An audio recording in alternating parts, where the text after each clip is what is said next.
Wait. Before you restart it. Okay, go. Too late. IQ Boxing and Safer Training Solution. We're here with. We'll talk about it later. Thank you guys for coming on. Thank you guys for inviting us. Yes, thanks for having us. Thanks, it's a pleasure for having us. Thanks for coming on. I'm gonna talk football. I've got a few topics here. I don't know if you lot have seen it. I've got one here which is Vieira v Keane. We're gonna start with it first. Ooh. For you United fans or Charlie. So yeah, we're gonna start off. Obviously, people have been debating recently who was the better midfielder, all-round midfielder, Vieira or Keane. It's gonna be a good. It's not going to be unbiased because you've got a few people who support different teams here who are not Arsenal, Man United related. So one by one, I'm going to go around and speak to who thinks Vieira was better, who thinks Keane was better, and why. So I'm going to start off with you, Mark. Cool. Thank you for that, my man. Yeah, I was thinking about this one earlier. I was going to leave the majority of this to Julian and Abdi, but obviously because they're Arsenal fans, but you kind of framed the question differently to how I was thinking. So I was just thinking of the old school rivalry. I was just looking back at some of the videos of the feistiness, the tackles, the real passion. But you framed it now in a way that you're essentially asking who is better. And my short answer to that and the more all-rounded player for me personally would be Vieira. But that doesn't discount for me how good of a player Roy Keane was. But if you ask me to pick one now, put one of them in their prime in my team, for me it would be Patrick Vieira. Okay. What I'll say is who was more influential? Ooh. That's a good question because they were both massively influential to their team, both. I guess you could, in a captaincy type role, I guess you could say Roy Keane because he was essentially the man, he was the guy who was kind of there with Fergie. He had that select group of players, and it was probably the same with Vieira at Arsenal. Influential on the pitch, I'd say Vieira, but influential off the pitch, I'd say Roy Keane. I can't give you a straight one now, so. Yeah. No, that's fine. Tanya? Oh, God. Been dreading you to ask me this. I'm probably the worst person. Bit out of my depth, if I'm honest. I mean, in terms of who I prefer, I do not like Roy Keane. I despise him as a person, if that counts for anything. I mean, again, like, I haven't watched much of them play. I'm still new to watching football. Like, I haven't been watching football for as long as the other guys, but I'm going to go for Vieira just because I don't like Roy Keane. Okay. So, obviously, like clips-wise, have you seen any clips of these players? I've seen a couple, but it's tricky. I always find it difficult to talk about players that I've not grown up watching. And I think you can't really tell from just watching a few clips who's the better player. So it's kind of tricky for me to say. But from clips I've seen, yeah, Vieira looked like a beast, not going to lie. I'll tell you one thing now, if I can jump in. That's what I miss. I miss that in football now. That type of player-to-player rivalry. Just the kind of just where it was more than football in a way. And I miss that a lot. Yeah, I think we all do. I can't say it's a dying breed because that breed of players is gone now. It's gone, fully gone. Why do they hate each other so much? Like this rivalry. How did it all start? Like, why do they hate each other? It's just basically because Arsenal and Man United back then were like always fighting for the title, and then it just sort of kicked off behind the scenes when they were lining up to go on the pitch, and then it kicked off on the pitch. They just it was just a madness. I think there's both players they want to win. Roy Keane was a winner, so was Vieira. Like former Arsenal players coming out, Ian Wright saying the way that they used to get in training sessions, they'd be kicking lump at each other in training, preparing themselves for a match of that North London derby or going to Old Trafford. So that's that mentality of a player. They just, even training, they wanted to win matches. So that reflects on the pitch. So that's probably why you saw that in matches where both teams want to win and no one wants to lose. So you'll see that. But Abdi, I'm going to ask you the same question. Who do you think was the better player? I know you're going to say... who's he going to say?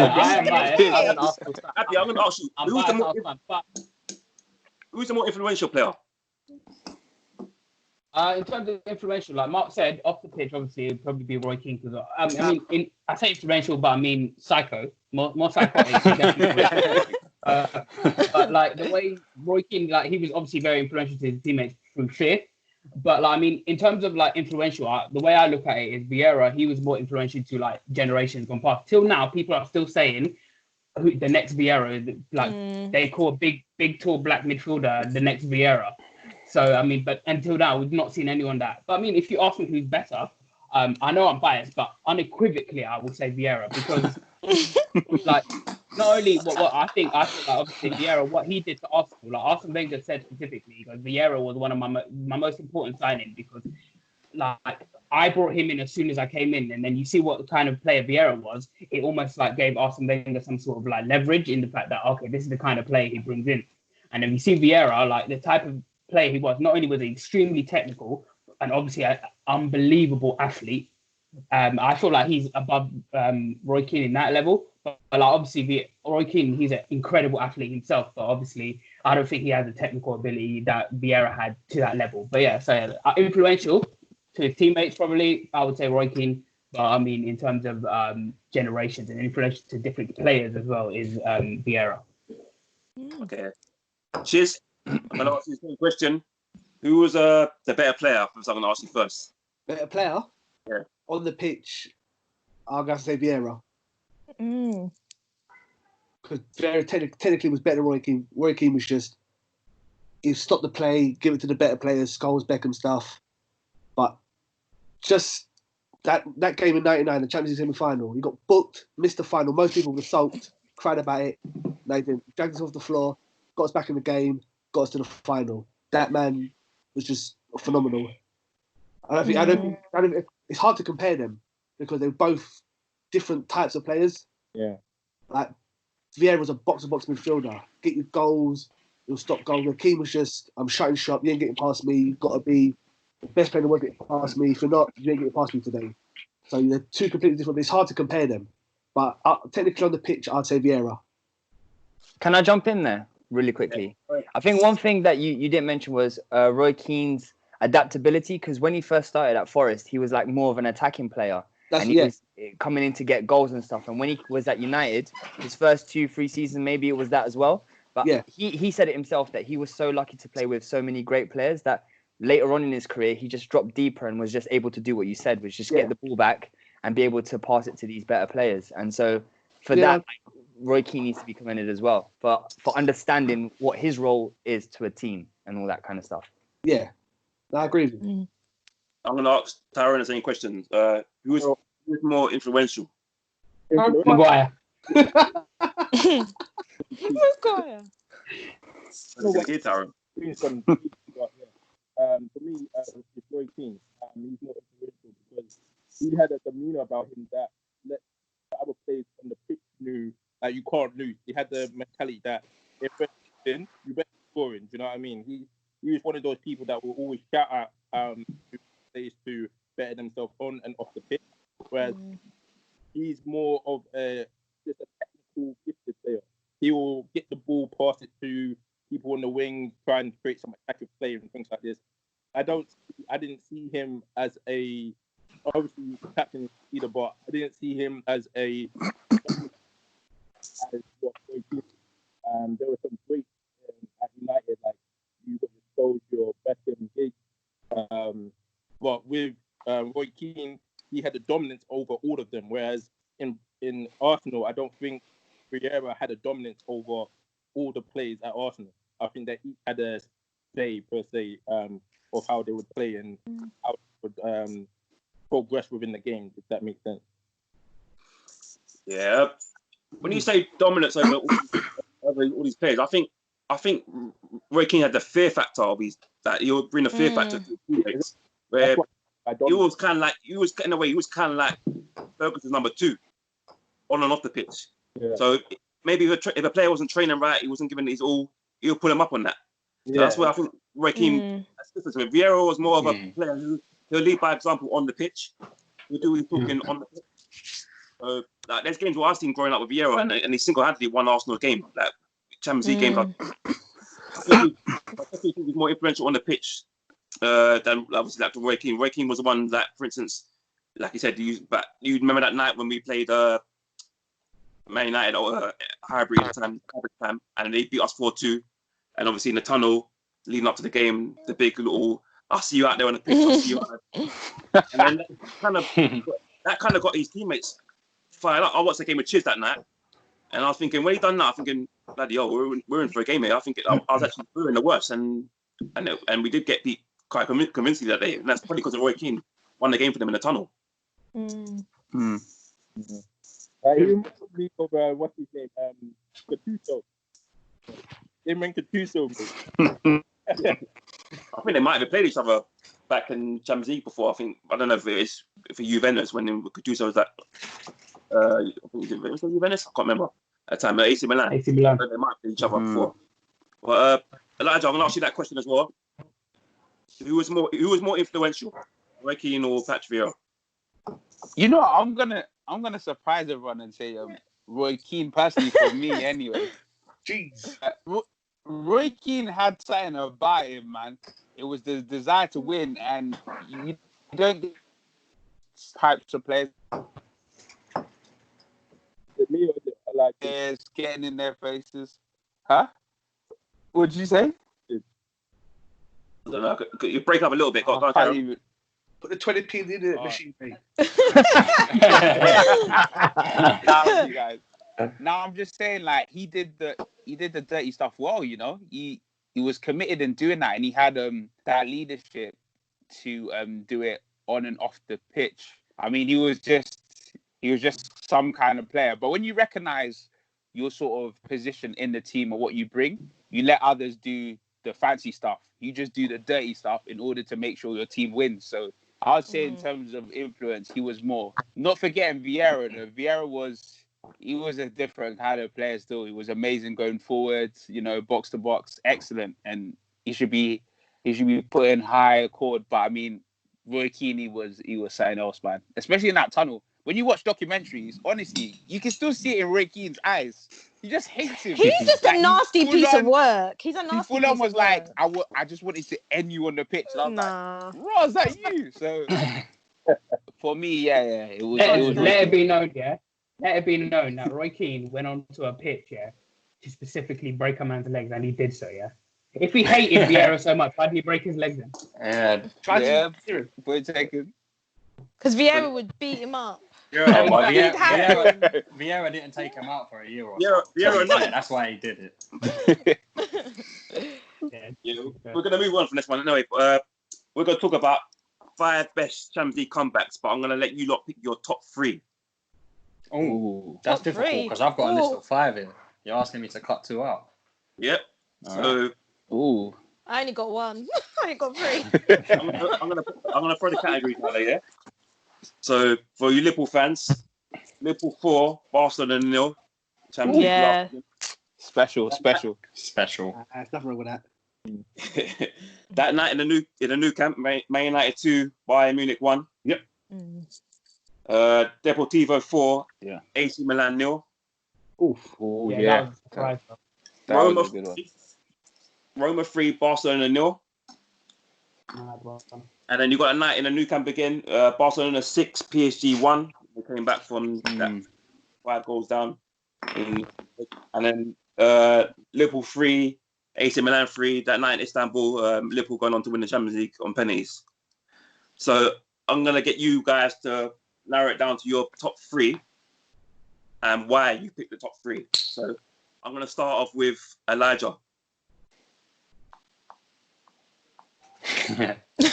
He's literally frozen. I was frozen. I thought he was in deep thought. I didn't even know you. Nah, just thinking hard. You know what? Oh man. You know what? Number 3. Yeah, I'm actually gonna say that Barcelona SG. For me personally, I will ones are more special, but I can't. The firepower that was in my Neymar, Suarez, that was something else. And to win it the way they did, I've never seen anything like that. So that would be number 3 for me. Oh man, it's hard. Number 2 is Oh man, this is tricky, you know. Oh man. Number 2, I'm gonna say Istanbul, and I'll tell you the reason why. Like that night, we got absolutely bad first half. We were losing it. We weren't, and the way we came back and everything was so special. I'll put that at 2, but I'll put our game against Barcelona, the 4-0 last year. I'll put that as number 1. That really, because I felt in the first leg, I felt like it was so unfair for us to lose 3-0. But I always tell everyone there was a moment where Dembele was going through on goal and he hits it in the last minute. And I'm thinking, you know what? If that's 4, I don't think. But even at 3, I'm not sure, you know. I remember Suarez saying, you know what? We're definitely going to score at Anfield. I thought, you know, we ain't got nothing to lose. I wouldn't say we're automatically going to win. But as soon as Origi got that goal, I thought, there could be something special here. Then Genie comes, and when Genie makes it 3, I'm like, I can feel it. And then obviously Origi, I was there. I ran out my house. I was like, wow. I was like, I'll probably Did you make it back? One of the comebacks. So, honestly, it was special. And yeah, for me, because everyone was like, Messi, Suarez, Coutinho, they're definitely gonna get 1. And even me, I was like, if they get 1, I'm not sure if we can get 5. But man, the play, the game itself, and just Anfield has something special about it that I even felt, even at 2, I felt we could still, there was some way that we could probably kind of come back. So yeah, those are my 3. Yeah, that's a good 3 there. I'm going to ask Junior the same question. What would your top 3 be? So between my top 2, it's there's not much between it, but I'll do what Elijah did and I'll start with 3 first.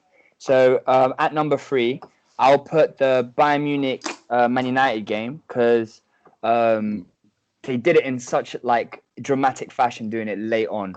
And I mean, I personally don't remember. I was like 8 when that game was played, but just looking back at videos and all that kind of stuff, it's just kind of what you want in a final win. You're losing the whole game and then you come back, it's 2-1 and euphoria and all that kind of stuff. Then I'll probably do I'll probably put Istanbul over Liverpool 4 Barcelona 0, mainly because it's in a final, and to be 3-0 down in a final in the first half can be so demoralizing to come back.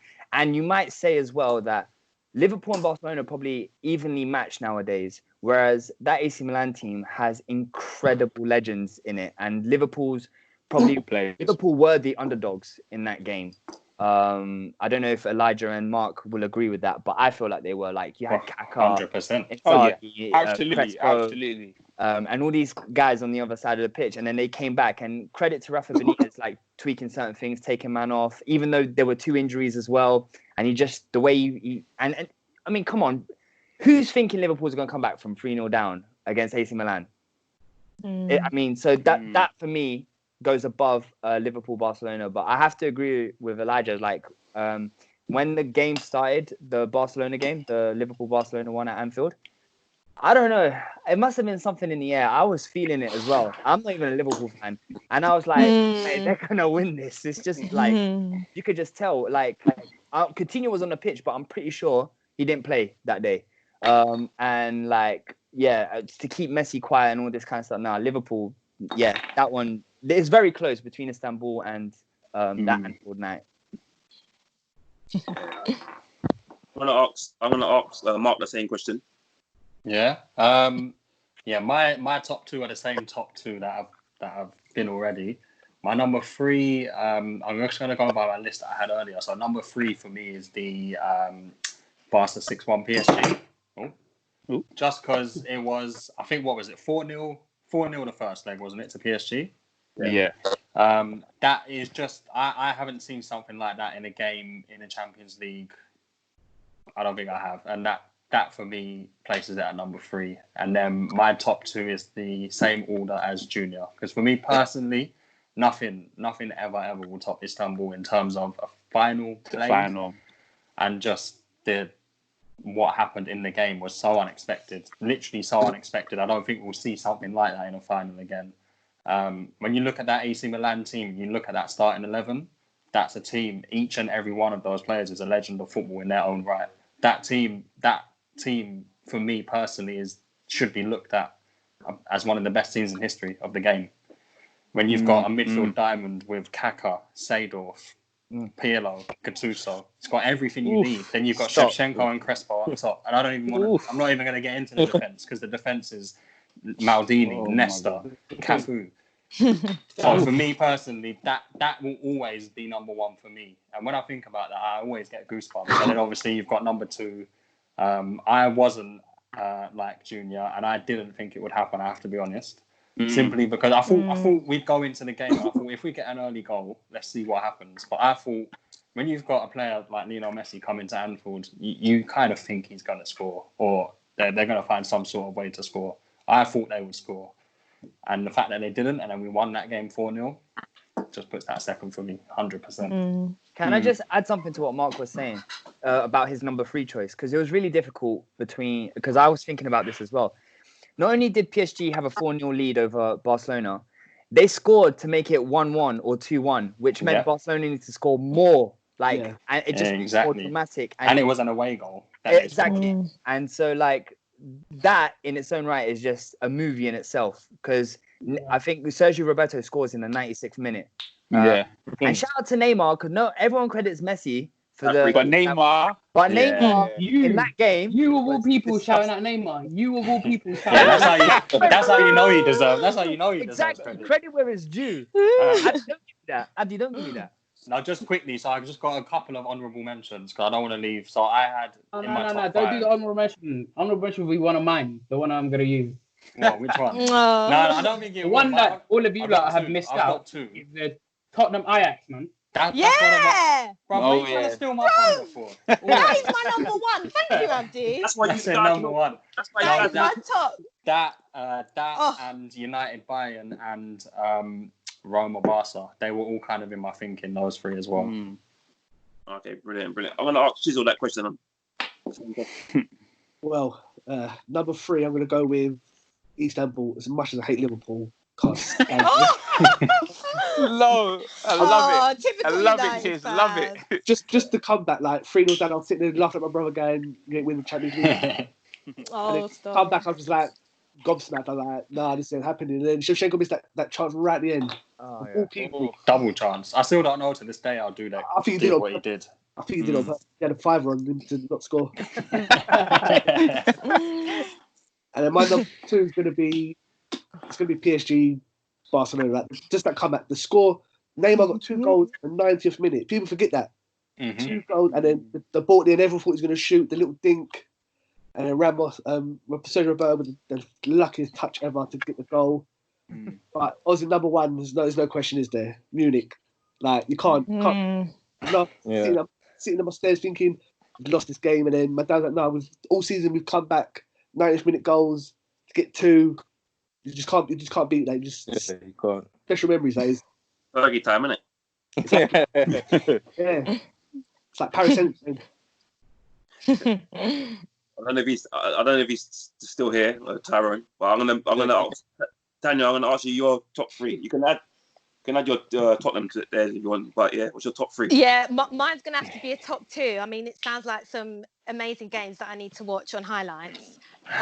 But obviously, number 1 has got to be the Tottenham game, the Ajax. I mean, obviously, unfortunately, it didn't work out for us. We didn't win it. But that night, I actually, tears were running down my eyes. All jokes aside about Tottenham, you cannot deny that was just an incredible moment for us. Yeah. What Vieira did that night it was breathtaking. I'll never forget it. And to be honest, I kind of feel he's not been the same player since that night, but I will just always be so thankful for how he played. Oh, it's just brilliant. It gives me chills. And then obviously the Liverpool one, I mean, that's probably one of the best games I've ever watched. I was in 2 minds. I kind of did think Liverpool would do it, because I just think Anfield is such a fortress. They always play really well there. And when was it the one where Trent put that wicked corner in? Was it that game? Yeah. Oh my God. Corner taken quickly. That just birthed Trent Alexander-Arnold and just how incredible he is. And he's been really good this season as well. But yeah, them 2 are up there for me. with the greatest Champions League comebacks. Solid. It was the 1 year anniversary of both of those games the other day. Or I know. I don't day know. after each other. Yeah. I know. Dele Alli put it on his Instagram. But yeah. Where's Did he put the final on after? No, he did not. Mark, your jokes. This guy. Andy, I'm gonna I'll let you have that one, Mark. I'll let you have that one. Thank you. Yeah. So the one that we're gonna go for. I was surprised that no one said Tottenham Ajax because that was mad. Like for me as an Arsenal fan, that's one of the most sickening things. I bet you loved every minute of it. I couldn't believe it. Like, but thankfully, like come the final, like 1 minute in, and then Salah. What happened to you guys in the Europa League final again with Chelsea? What happened? We're not talking about that right We're now. talking about Champions League, Tanya. Move on. Oh yeah, I forgot. You guys haven't been in Champions League for a while. Anyway, carry on. Oh, shots fired. My chest. All right, my top three is definitely. I would say three. I put as Man United and Bayern Munich, because obviously that's just like winning the Champions League that way. 2 goals in the 90th minute is proper Fergie time in it. And then I put Liverpool Barca second, because that is like forget Salah and Firmino weren't playing. Mad. Robbo off at half time. Yeah, exactly. true. And then Wijnaldum comes on, 2 goals in them, and I've said it in the podcast plenty of times.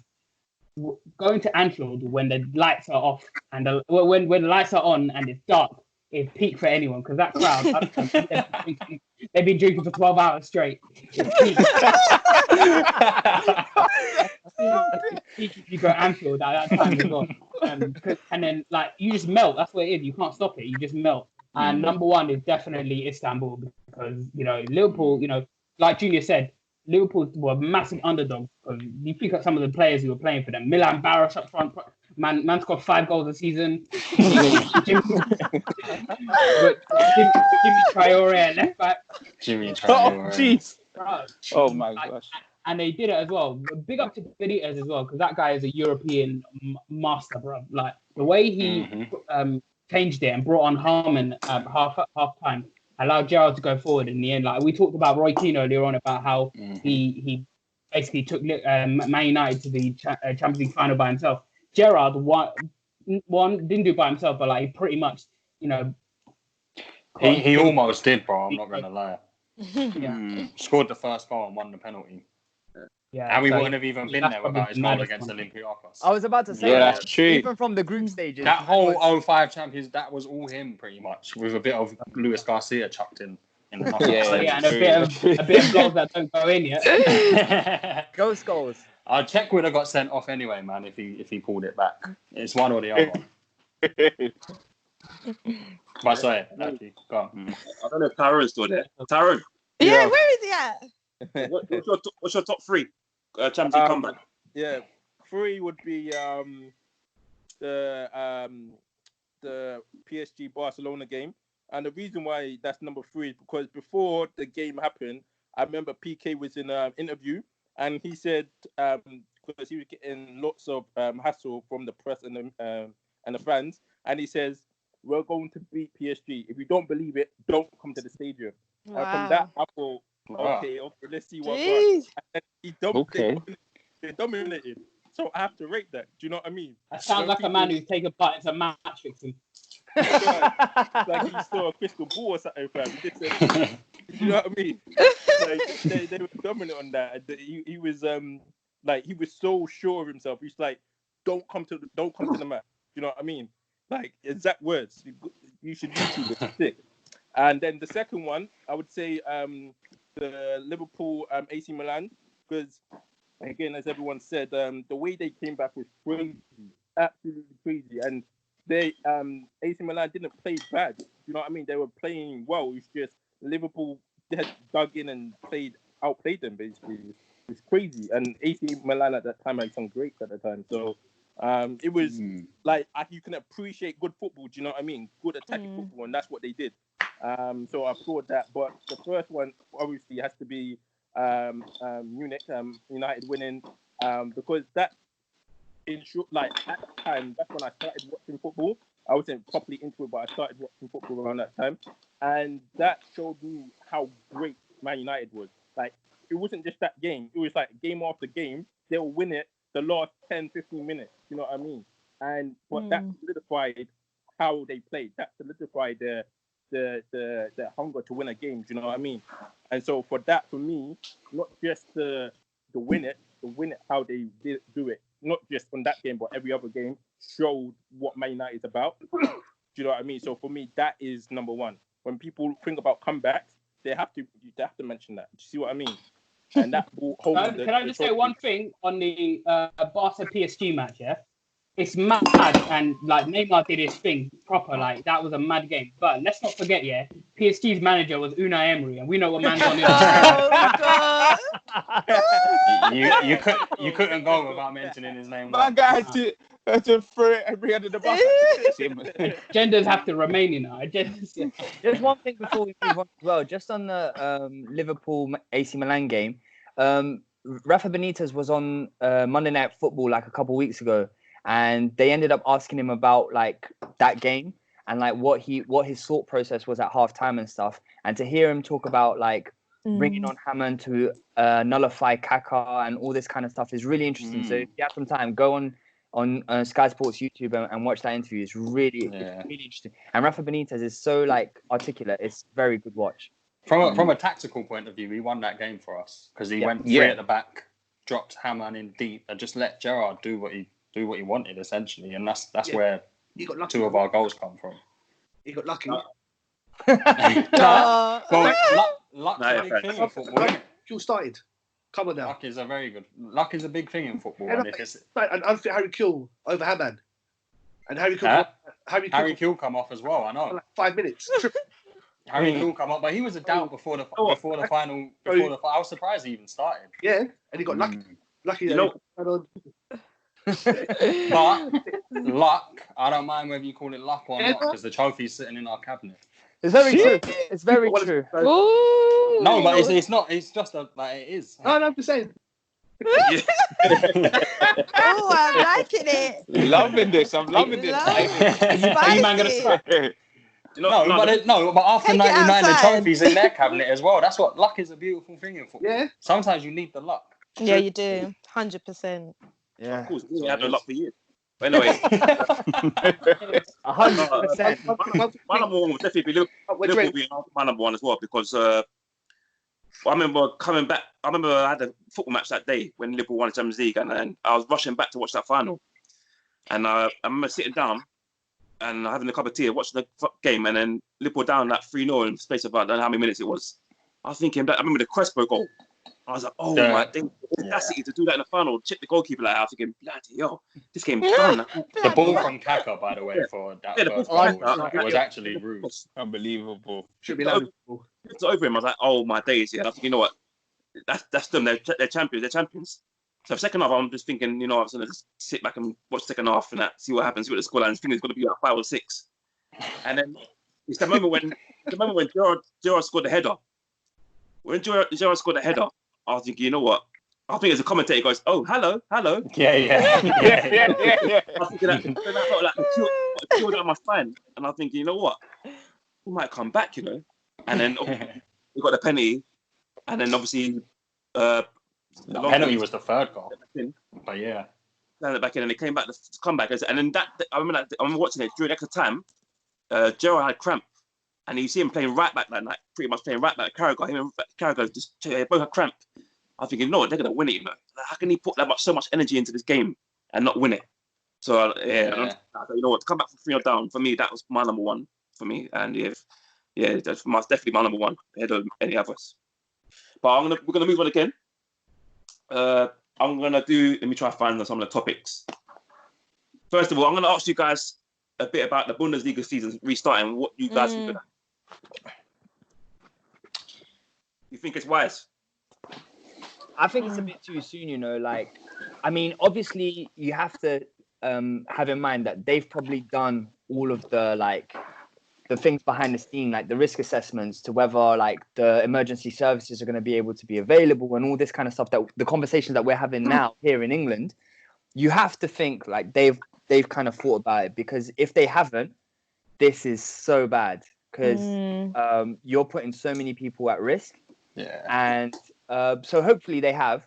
And I don't really know too much about what's going on out there, but hopefully they have. But there was that whole thing where I said it on our podcast, I think it was this week, that since they've come back to training, 12 players have been diagnosed with COVID. Snap. So that's again, crazy. it's a massive risk that you're under. So they have to really know what they're going to be doing to be starting football on the 15th of May. And hopefully they is that how soon? 15th of May? It's confirmed as well. Everything's happening. Yeah, I don't know. I just don't get how they're not going to come into contact with people who might maybe have COVID. Like, they're saying they're going to have these games behind closed doors, but at a football match, for games to go ahead, there's still so many hundreds of people working in the stadium for matches. These games are going to be televised. Yeah, they're probably going to be televised. Because obviously, if they're behind closed doors, I'm expecting they're going to be televised. BT Sport, they're all on BT Sport. Yeah, so you're going to have TV production around in the gantries and stuff like that. You're going to have players, hitmen, canteen people, maybe serving food and stuff like that. You're gonna have so many people in that stadium. You're bound to get more outbreaks of the COVID, surely. Yeah, I think like Junior said, they've obviously surely done a risk assessment and somehow come to the conclusion that it is safe. But I think if you look at it from a different perspective and you look at how well Germany handled the situation in general, I think they have 10% of the cases that we did. Then you can look at it from the outside eye and say it's a lot safer to start there than it is here. But that doesn't mean it's safe to start it there. So. Yeah, I agree with Mark. That's exactly what I was going to say. Like, the number of deaths in the UK is roughly about 30,000, whereas in Germany about 7,000. Their response to this whole pandemic has been much better than ours. But obviously, like you said, there needs to be I heard there's something you need a minimum about 250 people at a football match. That's crazy. And I mentioned this on our podcast as well. Obviously they're going to need paramedics or ambulance or whatever. And I mean, is it moral to have that whilst a global pandemic is going on, and just have paramedics at a football match as well? But the weirdest thing for me is it's going to be mad people actually tuning in to watch Düsseldorf versus Frankfurt. Just be choose who's got a better kit, bro. I mean, from a selfish point of view, it would be good to just see any type of football right now. I mean, behind closed doors, I don't care who the teams are. If I don't know any of the teams, I just want to see a game of football right now. Well, you can watch the South Korean play football. and what is it? Belarus? Belarus. Belarus dictate. Belarus now dictate in charge of the country. He wants everyone to play, bro. I was going to say quickly though, watching these games now, because we're not going to be watching them from we're not going to know who all 22 players are. We'll know who most are, but when the teams, as you start to get lower down the league, you're not going to know who they are. I was thinking earlier, it's a bit of a chance to just watch football and just have a look from a tactical level how things are working. You're not really watching it you don't care who wins really. You're just there to watch the football. So it'll be a good way just to kind of look at how the tactics are working, and hopefully you'll be able to hear the players speak to each other. But they're saying they might have automated crowd sounds in the background. What? Yeah. No, that's going to be so I don't weird. Understand that, to be honest. And they get withdrawal symptoms from the fans or something. I just don't understand. But would they still need to social distance though? How are they going to do that? They can't. I think the point is that they would have been tested. So the players on the pitch will have tested negative, but are they going to test them each and every week before each game? You know what they're saying? How much of a waste of test is that? Yeah, that's what they're saying as well. During training, they're players are banned from spitting as well. So, apparently, players are going to be banned from spitting for the next year or so. They shouldn't be doing that anyway. It's impossible though, isn't it? You're running and you're sucking air for 90 minutes. I don't care. You're going to have to swallow your phlegm every game. Yes. Swallow it. Wash it down with some water. Relax. Tanya, relax. Nah. Don't be spitting. You're going to get a blocked nose. You got to... It's so true. Suck it up. It's so true. It's so true. Wait. No, but it's have you got a tissue, bro? Yeah, no one's going to be doing that. But one thing I think that England should be doing is like watching Germany closely, like how they're going to do it, yeah. that kind of stuff. And I do think they're going to have to test players every single week because it could be incubated for up to 14 days or whatever, so you wouldn't even know if you didn't have But the thing is, you know what? It's bad, yeah, but it's gonna get to a point where they don't actually care. When you think about it, they don't actually care about the players. They just need football to start playing. Like they only start caring if someone gets it and then someone dies. That's it. Yeah. This is what I mean. That's the thing about this world. Not even to get deep, but it takes often for something bad to happen for people to react, rather than just cutting it at source. But you say that, but if you go park right now, bet money you find bare people sunbathing and all this kind of stuff. 100%. And bare people around them are dying as well. Like Abdi was saying, 30,000 people have died in the UK, and we're just taking the piss by just going out to the park and just sunbathing and just chilling with our friends when you should be indoors. But it's also the issue of like fans will start to gather, I reckon. Like they'll find a way to go outside of the ground and, you know, have a little jolly up. I don't know. I personally think on the roof, innit? I think it's a risk, to be honest. I don't think they should, but I don't know. Yeah, you never know. Like, we'll see what happens, but it looks like it's 100% happening. Same with the UFC tonight. It's happening. Like, it's happening, definitely. So we'll see. The UFC tonight? I thought there's one at the end of the month. Is that? No, Ferguson Gaethje tonight. 4-9. Oh, wow. Tonight, it'll probably be about 3 a.m. UK time. There's a whole card on. Yeah. That's mad. Are they doing my God. Yeah. Yeah, even one of the guys on the card tonight has tested positive for COVID and he's out of the fight. So they had going ahead with it. But they just pulled the one fight out and they're going ahead with the rest. No. It's all they did the weigh-in yesterday. There was no one at the weigh-in apart from the fighters and Dana White. So I was going to ask you guys as well, like, bringing it back to the UK and stuff, and how they're saying like playing football in neutral grounds and all this kind of stuff instead of like, so no one will be the home team, it'll just be neutral grounds. How'd you guys feel about that? Yeah. Can I just say one thing? Like, I know the home ground thing is super important, but it's only the bottom 6 clubs who are the teams who are kind of against this thing happening because of the neutral grounds. But bro, if home was so big for you, why have you not collected the points at home this season? Wait, hold on. Mark, you say that Aston Villa have collected 2/3 of their points at home. That's fair enough then. In Villa's case, then that's absolutely fair enough. But a team like Norwich, who are going down, definitely. Yeah. Definitely. They are. But still, well, I would say, what's the point? Like, the reason why you get home advantage is because of the fans. If there's no fans, then really, it's true. Home. Exactly. Yeah. So it doesn't make a difference. Yeah. Just no one gets it. I do get it. I obviously. Get it, I'm sure you do, Mark. I'm sure you do. But then only see. Apparently, you need like from traveling to place. Do you know what I mean? That's about it. That's about it. So. Yeah. Well, they're saying there'll be like 10 neutral grounds, and quite a few of them are from bottom half clubs. To be fair. Oh, they've got to take I think they're trying to pick grounds that are outside of like rural areas. So like Anfield and Goodison Park are a big no because they've got all houses around them.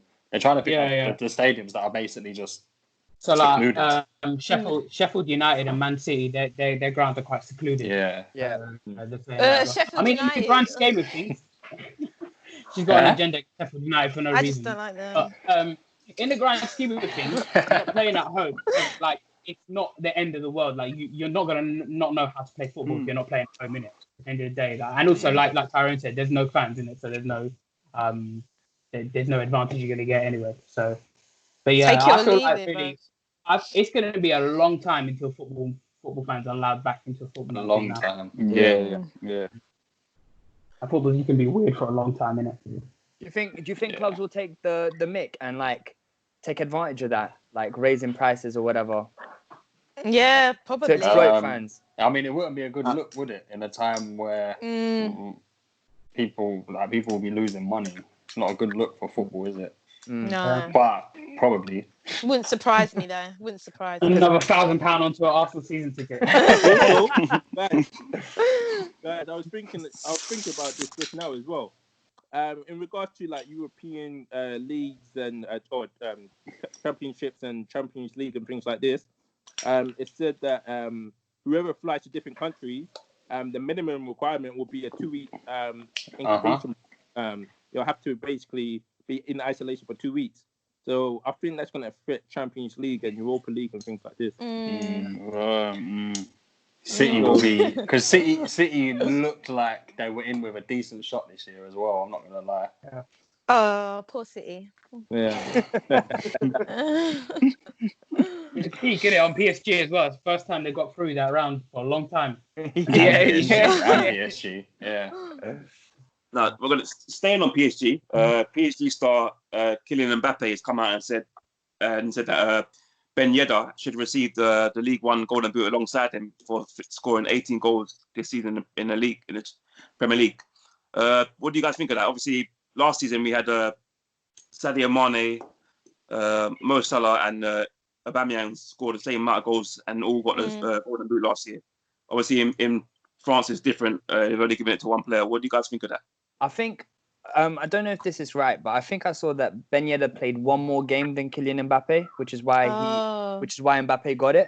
That's But I thought Mbappe got it because he scored more goals from open play. Yeah, that's what I said. That's what what I heard.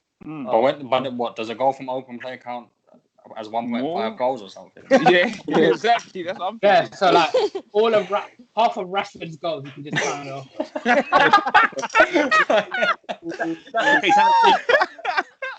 Harry Kane won't win the Golden Boot, mate. Yeah, exactly. That's Harry Kane wins. Oh, shut up. No. No, I like the English version in the sense of I just think if you got the 18 and 18 was the number that won it, then everyone who got 18 gets one. Yeah. That's how I would do it. Yeah. Yeah, and also Kind of rude, though, isn't it?